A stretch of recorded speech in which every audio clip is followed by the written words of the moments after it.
Hello students, எல்லாரும் ஒரு வழியாக குவார்ட்டர்லிக்கு முடிச்சு எக்ஸாம் முடிஞ்சு ரிலாக்ஸ்டாக டென்ஷன் இல்லாமல் கூலாக இருப்பீங்க. என்னடா உடனே வந்து இன்னொரு அனௌன்ஸ்மெண்ட் கொண்டு வந்திருக்காங்க அப்படின்னு நினைக்க வேண்டாம். நீங்கள் ரிலாக்ஸாகவே படிக்க ஆரம்பிக்கலாம். ஆனால் நான் தொடர்ச்சியாக வீடியோ போட இருக்கிறேன். விஎல் கிளாஸஸ்க்கு கொடுத்த சப்போர்ட் மாதிரியே கல்வி விஜி சேனலுக்கும் நிறைய பிள்ளைங்க சப்போர்ட் கொடுக்குறீங்க. அத்தனை பிள்ளைங்களுக்கும் இந்த நேரம் நான் ஒரு பெரிய தேங்க்ஸ் சொல்லிக்கிறேன். பிள்ளைங்க மட்டும் கிடையாது, நிறைய பேரண்ட்ஸ் வந்து நம்ம சேனலை வந்து சப்போர்ட் பண்ணிட்டு வாட்ஸ்அப்பில் நிறைய பிள்ளைங்க வந்து நீங்கள் கொடுத்த இம்பார்ட்டன்ஸ் எல்லாமே எங்களுக்கு குவார்ட்டர்லிக்கு கண்டினியூவாக எல்லாமே வந்தது.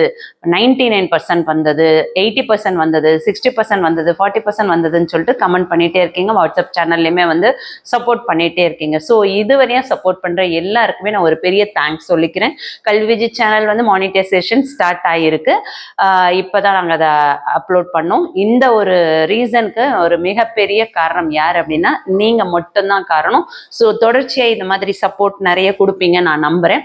இந்த வீடியோவில் என்ன பார்க்க போகிறோம் அப்படின்னு பார்த்தீங்கன்னா, மிட்டம் படிக்கலாமா, ஆஃபலி எக்ஸாம் படிக்கலாமா அப்படின்னும்போது, மிட்டம் நம்ம அதாவது செகண்ட் மிட்டம் போர்ஷனுக்கு ரெடியானாவே நம்ம ஆஃபலி போர்ஷனில் ஒரு குவார்ட்டர் அளவுக்கு வந்து நம்ம போர்ஷன் வந்து கால் பகுதி ரெடி ஆகிடும். சரிங்களா? ஸோ மிட்டம் சேர்ந்தது தான் ஆஃபலி. ஆஃபலி அப்படின்னாவே 10th வந்து ஃபுல் போர்ஷன் தான்.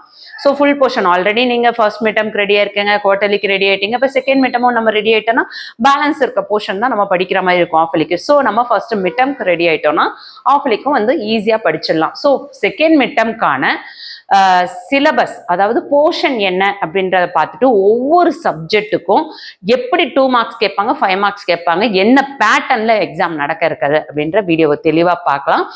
குவார்ட்டர்லி எக்ஸாமுக்கான கொஸ்டின் பேப்பரை நான் வந்து வீடியோவை போடலன்னு சொல்லி நிறைய பேர் ஃபீல் பண்ணீங்க. மாடல் கொஸ்டின் பேப்பர் கேட்டிருந்தீங்க. கண்டிப்பாக வந்து நான் எல்லா கொஸ்டின் பேப்பர் மாடல்ஸும் இனிமேல் வாட்ஸ்அப் சேனலில் நான் ஷேர் பண்ணுறேன். இமேஜாகவே உங்களுக்கு ஷேர் பண்ணிடுறேன். அப்படி இல்லை அப்படின்றவங்க பிடிஎஃப் வேணுன்றவங்க வாட்ஸ்அப்போட குரூப்ல கூட ஜாயின் பண்ணிக்கோங்க. லிங்க் டிஸ்கிரிப்ஷன்ல இருக்கு. இனி வந்து கல்வி விஜி சேனல்ல முழுக்க இம்பார்ட்டன்ட் கொஸ்டின்ஸ் தான் அப்லோட் பண்ணலான்னு இருக்கோம். சம்டைம்ஸ் இம்பார்ட்டன்ட் கொஸ்டின்ஸ்க்கான விளக்கம் நீங்கள் கேட்டிங்கன்னா அதை எக்ஸ்பிளைன் பண்ணி வீடியோவாக போடலாம் இருக்கேன். நான் நிறைய பிள்ளைங்க வந்து தமிழில் வந்து விரிவானம்லாம் புரியலை, நீங்கள் எக்ஸ்பிளைன் பண்ணி அதை வந்து வீடியோவாக போடுங்கன்னு சொல்லியிருந்தீங்க. கண்டிப்பாக நான் வந்து உங்களுக்காக வீடியோ போடுறேன். யார் யாருக்கு என்ன மாதிரியான ஹெல்ப் வேணுமோ கமெண்ட் பண்ணுங்கள். என்னால் முடிஞ்ச அளவுக்கு கண்டிப்பாக போடுறேன். தொடர்ச்சியாக நான் வந்து நிறைய வீடியோஸ் என்னால் போட முடியல, கொஞ்சம் ஹெல்த் இஷ்யூ ப்ராப்ளம் இருக்குது. ஸோ தயவு செஞ்சு கொஞ்சம் அட்ஜஸ்ட் பண்ணிக்கோங்க. ஆனால் கண்டினியூவாக நம்ம வந்து 10th மிட்டம்கானது என்னென்ன ப்ளூ பிரிண்ட் என்ன எவ்வளோ போர்ஷன் அப்படின்றது தெளிவா பார்த்துருவோம். வாங்க வீடியோக்குள்ள போகலாம். Class 10th standard first Tamil பாருங்க. தமிழ்ல பாத்தீங்கன்னா உங்களுக்கு இயல் 7 இயல் 8 கேட்குறாங்க. வினாத்தாள் வடிவமைப்பு, அதாவது உங்களுக்கு எக்ஸாம்ல செகண்ட் மிட்டம்ல என்ன மாதிரி பேட்டர்ன்ல எக்ஸாம் கேட்பாங்க அப்படின்னு பாத்தீங்கன்னா, 1 மார்க் கொஸ்டின் பலவுள் தெரிக இருக்கு இல்லையா, அதுல இருந்து 1 மார்க் கொஸ்டின்ஸ் 9 1 மார்க்ஸ் கொடுப்பாங்க. அது 9 மார்க்ஸ். 2 மார்க் கொஸ்டின்ஸ் பார்த்தீங்கன்னா 7 கொஸ்டின் கொடுத்துட்டு 5 எழுத சொல்லுவாங்க. ஒவ்வொரு கொஸ்டின்ஸ்க்கும் 2 மார்க்ஸ் இல்லையா. ஸோ டோட்டலாக 10 மார்க்ஸ். அதே மாதிரி சிறுவினாவை பார்த்தீங்கன்னா சிறுவினாவும் ப்ளஸ் மனப்பாட பகுதி இது எல்லாமே சேர்ந்து 4 கொடுத்துட்டு அதில் 3 எழுத சொல்லுவாங்க. 1 வந்து கம்பல்சரியாக கொடுத்துருவாங்க. ஸோ டோட்டலாக வந்து உங்களுக்கு 3 கொஸ்டின்ஸ்னும்போது 9 மார்க்ஸ்க்கு இதுக்கு வரும். அதே மாதிரி 5 மதிப்பெண் வினாக்கள் என்னன்னு கேட்டிங்கன்னா, காட்சியை கண்டு கவிஞர் எழுதுக கொடுப்பாங்க. மொழிபெயர்ப்பு மொழியை ஆள்வோம் இதுல இருந்து உங்களுக்கு கொஸ்டின்ஸ்க்கு வரும். இதில் பார்த்தீங்கன்னா உங்களுக்கு இது அல்லது அது அந்த டைப்ல வந்து உங்களுக்கு 2 கொஸ்டின் அட்டன் பண்ண சொல்லுவாங்க. ஸோ டோட்டலாக வந்து 10 மார்க்ஸ். ஓகேங்களா? அதுக்கு அடுத்தது கடிதம், கூட்டு விண்ணப்பம், கடிதம் அல்லது பொது கட்டுரை. இது 2த்துல வந்து ஏதாவது ஒன்று இது அல்லது அதுன்ற மாதிரி அந்த ஆப்ஷன்ல கொடுத்து கேட்பாங்க. இது 2 எழுதணும். ஸோ டோட்டலாக இங்கே 12 மதிப்பெண்கள். ஸோ டோட்டலாக பார்த்தீங்கன்னா 9 + 10 + 9 + 10 + 12 டோட்டலாக 50 மார்க்ஸ். ஸோ தமிழுக்கு 50 மார்க்ஸ்க்கு எப்படி கேட்பாங்க அப்படின்றது தெளிவாக புரிஞ்சிருக்கும். அடுத்து இங்கிலீஷ் பார்த்தீங்கன்னா யூனிட் 5ம் யூனிட் 6ம் கேட்குறாங்க. சரிங்களா? யூனிட் 5 யூனிட் 6 இதில் ப்ரோஸ் அண்ட் போயமும் கேட்பாங்க, சப்ளிமெண்ட்ரி ரீடர் கேட்பாங்க. அதே மாதிரி 5 and 6ஓட கிராமர் அண்ட் லாங்குவேஜ் ஃபங்க்ஷன்ஸ் இது எல்லாமே கேட்குறாங்க. கொஸ்டின் பேட்டர்ன் எப்படி கேட்பாங்கன்னு பார்த்தீங்கன்னா, சினானிம்ஸ்க்கு 2 மார்க்ஸ், ஆன்டனிம்ஸ்க்கு 2 marks, plural forms 1 marks, expansion 1 marks, linkers 1 marks, combining sentence using relative pronoun பார்த்தீங்கன்னா 2 marks, report speech 2 marks, punctuation 2 marks, ப்ரோஸோட ஷார்ட் ஆன்சர்ஸ் 4 மார்க்ஸ் கொடுப்பாங்க. Poem read the line and answer, அதாவது poem line கொடுத்துட்டு அதுலேருந்து question கேட்டு answer கேட்பாங்களே அது வந்து உங்களுக்கு 6 மார்க்ஸ்க்கு வரும். ப்ரோஸோட பேராகிராஃப் 5 மார்க்ஸ் கொடுப்பாங்க, போயமோட பேராகிராஃப் 5 மார்க்ஸ். ஸோ இந்த பேராகிராஃப் தான் நீங்கள் கான்சன்ட்ரேஷன் பண்ணி படிக்கணும். ஸோ இந்த இடத்துல இங்கே 10 மார்க்ஸ் ஈஸியாக எடுத்துடலாம். அதே மாதிரி மெமரிக்கு ஒரு 5 மார்க்ஸ், ஸோ 15 மார்க்ஸ் அழகாக ஸ்கோர் பண்ணலாம். சப்ளிமெண்ட்ரி ரீடரில் வந்து உங்களுக்கு அந்த ஸ்டோரி காம்ப்ரிஹென்ஷன் மாதிரி கொடுத்து அதுலேருந்து கொஸ்டின் ஆன்சர்ஸ் கேட்பாங்க, அது ஒரு 5 மார்க்ஸ்.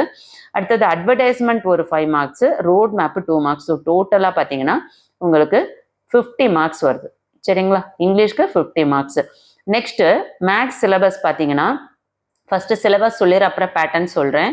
அல்ஜிப்ரால 3.16 எக்ஸசைஸ் 3.16லேருந்து எக்ஸசைஸ் 3.20 1 மார்க் சேர்த்து ஃபுல்லாக 3.16, 3.17, 3.18, 3.19, 3.20 இது முழுக்க வருது குவாட்ராட்டிக் கிராஃபோட சேர்த்து. அதே மாதிரி 1 மார்க்ஸ், அதாவது மல்டிபிள் சாய்ஸ் கொஸ்டினோட சேர்த்து வருது. அல்ஜிப்ரால ஃபுல்லாக பார்த்துக்கணும். அடுத்தது ஃபுல்லாக மீன்ஸ் 16லேருந்து 20 வரையும். ஓகே. ஜாமெண்ட்ரியில் பார்த்தீங்கன்னா 4.3லேருந்து 4.5 வரையும். 4.3, 4.4, 4.5 உங்களுக்கு 1 மார்க்ஸ் வரும். ஸோ அது எல்லாமே சேர்த்து பாருங்க. அதில் என்னென்ன கண்டென்ட் இருக்குன்னா Pythagoras theorem, circle and tangent, concurrency theorems, இது எல்லாமே கண்டிப்பாக வரும். ஜாமெண்ட்ரியில் ப்ராக்டிக்கல் ஜாமெண்ட்ரிலையும் கேட்பாங்க. அதே மாதிரி ட்ரிக்னாமெட்ரியை பொறுத்தவரையும் எக்ஸசைஸ் 6.2லேருந்து 6.3, 6.4, 6.5 வரும். 6.5 உங்களுக்கு மல்டிபிள் சாய்ஸ் கொஸ்டின். ஸோ எல்லாமே சேர்த்து படிச்சுக்கோங்க. ஹைட்ஸ் அண்ட் டிஸ்டன்சஸ்ல இருந்து உங்களுக்கு இந்த முறை கேட்பாங்க கண்டென்ட் பார்த்தீங்கன்னா ட்ரிக்னாமெட்ரியில். அடுத்து மென்சுரேஷன் 7.1லேருந்து 7.5 ஃபுல்லாகவே இருக்குது. அதில் 7.5 பார்த்தீங்கன்னா உங்களுக்கு 1 mark questions, multiple choice question. 7.1, 7.2, 7.3, 7.4 எல்லாமே வரும். 7.5 1 மார்க்ஸும் வரும், இன்க்ளூடிங் மல்டிபிள் சாய்ஸ் கொஸ்டின்ஸ் எல்லாமே பார்த்துக்கணும் இந்த போர்ஷனில். சரிங்களா? ஸோ என்ன பேட்டர்ன் பார்த்தீங்கன்னா 1 mark questions, multiple choice question பார்த்தீங்கன்னா மேக்ஸில் வந்து 10 1 மார்க்ஸ் கொடுப்பாங்க 10 மார்க்ஸ்க்கு. 2 மார்க் கொஸ்டின்ஸ் வந்து 8 கொடுத்துட்டு அதில் 5 அட்டன் பண்ணணும், அது வந்து 10 மார்க்ஸ். அடுத்தது 5 மார்க் கொஸ்டின்ஸ் பார்த்தீங்கன்னா 8 கொடுத்துட்டு ஆப்ஷனில் 5 கொஸ்டின்ஸ் அட்டன் பண்ணணும், அது 25 மார்க்ஸ். 5 5 ஆர் 25. அடுத்தது செய்முறை வடிவேல், அதாவது ஜாமெட்ரி. ஜாமெட்ரியில் வந்து இது அல்லது அதுன்னு கொடுப்பாங்க. சரிங்களா? உங்களுக்கு ஜாமெட்ரியும் கேட்பாங்க, அதே நேரத்தில் கிராஃபும் கேட்பாங்க. 2 கொடுத்து அதுலேருந்து 1 கேட்பாங்க. ஸோ அது வந்து ஒரு 5 மார்க்ஸ். டோட்டலாக வந்து 50 மார்க்ஸ் கொடுத்துருவாங்க. ஓகே. ஸோ மேக்ஸுக்கு என்ன போர்ஷன்றது தெளிவாக புரிஞ்சிருக்கும். அதுக்கடுத்தது சயின்ஸ் பார்த்தீங்கன்னா சயின்ஸில் போர்ஷன் வந்து ஃபிசிக்ஸில் யூனிட் 5ம் யூனிட் 6ம் இருக்கு. கெமிஸ்ட்ரியில் யூனிட் 10 இருக்கு. பயாலஜியில் யூனிட் 19, 20, 21. சம்டைம்ஸ் வந்து சில டிஸ்ட்ரிக்ட்ல வந்து 22வும் கொடுப்பாங்க. சரிங்களா? உங்க டிஸ்ட்ரிக்ட்ல எப்படி கேட்குறாங்கன்னு தெரியல, இருந்தாலும் நீங்க 22வும் ரெடி ஆயிக்கோங்க. சரிங்களா? இதோட பேட்டர்ன் என்னன்னு பார்த்தோம்னா blue print, choose the correct answer. 1 mark questions பார்த்தீங்கன்னா 8 கொஸ்டின்ஸ் கேட்குறாங்க, ஸோ 8 மார்க்ஸ். ஷார்ட் ஆன்சர்ஸ் 8 கொடுத்துட்டு 2 மார்க் கொஸ்டின்ஸ் வந்து 6 கேட்குறாங்க, ஸோ 12 மார்க்ஸ். அதே மாதிரி 4 மார்க் கொஸ்டின்ஸ் ஆன்சர் இன் ப்ரீஃப் வந்து 6 கொடுத்துட்டு அதுலேருந்து 4 எழுதணும், ஸோ 4 4 16 மார்க்ஸ். டீட்டெயில் ஆன்சர் வந்து இது அல்லது அது எய்தர் ஆர் கொஸ்டின்ஸ் சொல்லி ஏஆர்பின்னு கொடுத்துருவாங்க. அது பார்த்தீங்கன்னா உங்களுக்கு டீட்டெயிலில் 7 மார்க் கொஸ்டின்ஸ், ஸோ 2 கொஸ்டின் கொடுத்துட்டு உங்களுக்கு இது அல்லது அதுன்னு எழுதணும், ஸோ 14 மார்க்ஸ். டோட்டலாக 8 + 12 + 16 + 14 50 மார்க்ஸ் டோட்டலாக கேட்குறாங்க. ஸோ சயின்ஸோட ப்ளூ பிரிண்ட் என்ன, போர்ஷன் என்னன்னு தெளிவாக புரிஞ்சிருக்கும். சோஷியலை பொறுத்தவரை ஹிஸ்ட்ரியில் 6, 7, 8, 9, 6லேருந்து 9 வரையும் இருக்கு. ஜியாகிரஃபியில் 6ம் 7ம் இருக்கு. சிவிக்ஸில் 4 and 5 இருக்கு. எக்கனாமிக்ஸில் 4 and 5. ஓகேங்களா? இதோட சிலபஸ் பார்த்தோன்னா பேட்டர்ன் என்னன்னு பார்த்தோன்னா 1 மார்க் கொஸ்டின்ஸ் 11 1 மார்க்ஸ் கேட்குறாங்க. Choose the correct answer.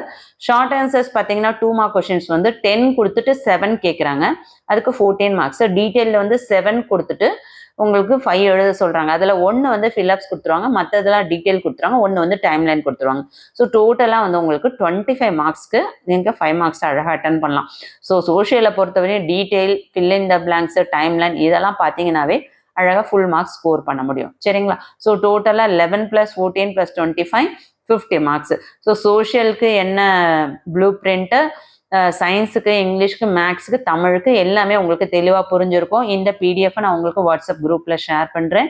வேணுன்றவங்க இமிடியேட்டாக வாட்ஸ்அப் குரூப்போட லிங்க் டிஸ்கிரிப்ஷனில் இருக்கு, ஜாயின் பண்ணிக்கோங்க. சரிங்களா? இப்போ நான் சொன்ன இந்த போர்ஷன் எல்லாமே வந்து 100% தயாராக முடியுமானா கண்டிப்பாக தயாராகலாம். ஏன்னா உங்களுக்கு எக்ஸாம் வந்து நவம்பரில் தான் நடக்கும். சரிங்களா? ஸோ தைரியமாக நீங்கள் வந்து மிட் டேர்முக்கு ரெடி ஆகலாம். இப்போ பார்த்தீங்கன்னா உங்களுக்கு அக்டோபர் 1 ஃபுல் மந்த் நீங்கள் படிக்க முடியும். ஸோ நவம்பர்ல பார்த்தீங்கன்னா உங்களுக்கு செகண்ட் வீக்ல ஸ்டார்ட் ஆகும். சரிங்களா? லாஸ்ட் இயர் பார்த்தீங்கன்னா நிறைய டிஸ்ட்ரிக்ட்ல வந்து 16, 11 அந்த 11 to 16 அந்த டைம்ல வந்து ஸ்டார்ட் பண்ணியிருந்தாங்க. ஒவ்வொரு டிஸ்ட்ரிக்ட் ஒவ்வொரு மாதிரி டைம் டேபிள் சேஞ்ச் ஆகும். அதனால முடிஞ்ச வரையும் எல்லாருமே வந்து இந்த லீவை வேஸ்ட் பண்ணாம அட்லீஸ்ட் டெய்லி வந்து ஒரு 2 hours ஆச்சும் படிக்க ட்ரை பண்ணுங்க. முடிஞ்ச வரையும் ட்ரை பண்ணுங்க. இல்லை நான் குவார்டர்லி எக்ஸாம் லீவ் முடிஞ்சதுக்கு அப்புறம் தான் நான் படிக்க போறேனாலும் நோ ப்ராப்ளம். ஆனா அதுக்கப்புறமும் தொடர்ச்சியா படிச்சுக்கோங்க. எக்ஸாம் அப்ப போர்ஷன் முடிக்காம கஷ்டப்பட வேண்டாம். சரிங்களா? சரி, டைமை வீணாக்காம பிளான் பண்ணி படிங்க. நான் கொடுக்கக்கூடிய அடுத்தடுத்த வீடியோல இம்பார்ட்டன்ட் கொஸ்டின்ஸ் கொடுக்க போறேன். சேனலை சப்ஸ்கிரைப் பண்ணாதவங்க சப்ஸ்கிரைப் பண்ணிக்கோங்க. ஆல்னு வர பெல் பட்டனை ப்ரெஸ் பண்ணிக்கோங்க. வாட்ஸ்அப் சேனலோட லிங்க் டிஸ்கிரிப்ஷன்ல கொடுத்துருக்கேன். முக்கியமான இன்ஃபர்மேஷன் அதில் நான் ஷேர் பண்ணுவேன். தேங்க்யூ.